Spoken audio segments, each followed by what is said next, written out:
Je me réjouis aujourd'hui de cette initiative que vous avez prise pour créer dans notre région de l'océan Indien ce dispositif en partenariat de biocontrôle.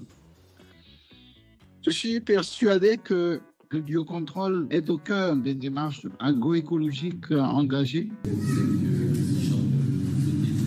On va faire un petit film qui va durer peut-être 30 secondes de votre interview. Il va couper. Il va le mettre pour la promotion en tout cas de l'île sur notre site avec l'INRAP. Vous acceptez?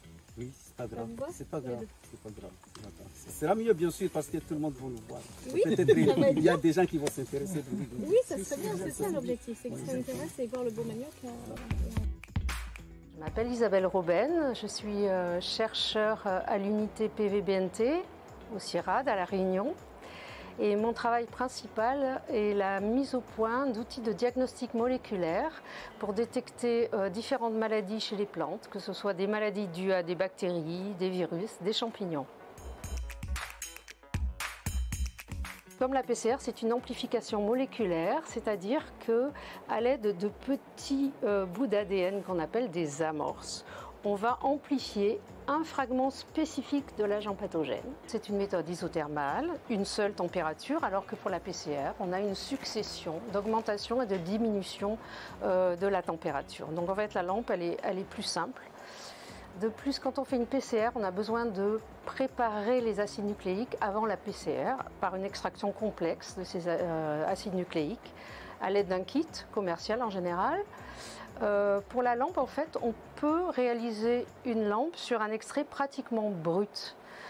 Du coup, la lampe s'en fait en fait un outil moléculaire qu'on peut utiliser facilement en dehors des conditions classiques de laboratoire, qu'on va pouvoir amener sur le terrain, qu'on va pouvoir utiliser dans un bureau, etc. Une des caractéristiques de la lampe aussi, c'est sa rapidité en fait.